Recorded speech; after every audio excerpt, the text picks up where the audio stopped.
स्टोरीचं नाव आहे विठ्ठलाने नैवेद्य खाल्ला. एक गावातला दमासेठ गोनाई आणि त्यांचा लहान मुलगा नामदेव राहतो. हा नामदेव विठ्ठलाचा खूप मोठा भक्त होतो. नाम्या, मी जरा बाहेर चाललोय. मी आज नैवेद्य नाही ठेवणार. आज नैवेद्य तू ठेवायचा देवाला. ठीक आहे बाबा, मी ठेवून देईन. नक्की ठेवशील? हो.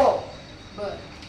राम्या, हा घे नैवेद्य. फळं, भाजी, भात, भाकरी, तूप आणि गोड पदार्थ आहे. जाऊन मी विठ्ठलाला नैवेद्य दाखव. ठीक आहे आई, मी विठ्ठलाला नैवेद्य दाखवून येतो. नामदेव मंदिराला जातो. देवा, हा तुझ्यासाठी मी नैवेद्य आणलाय. देवा, खा ना नैवेद्य, मी तुझ्यासाठी आणलाय. माझ्या बाबांनी मला तुला नैवेद्य द्यायला सांगितलं होतं, खाऊन घे ना. देवा प्लीज खाऊन घे ना. थोड्या वेळाने नामदेव रडून लागतो आणि हात जोडून प्रार्थना करतो. देवा नैवेद्य घे ना देवा. नामदेवा, तुझी भक्ती आणि प्रेम पाहून मी खूप प्रसन्न झालो आहे आणि मी तुझा नैवेद्य स्वीकारतो.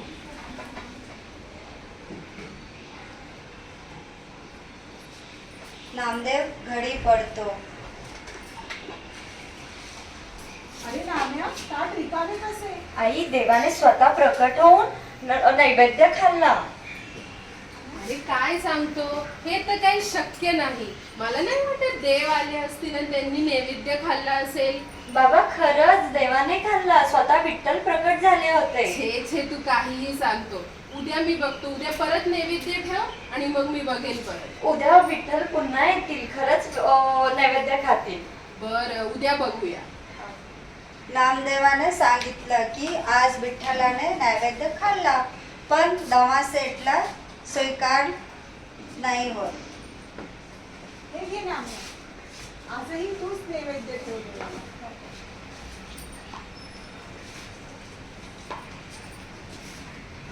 देवा, कालही तू माझा नैवेद्य स्वीकारला होतास, आजही माझा नैवेद्य स्वीकार.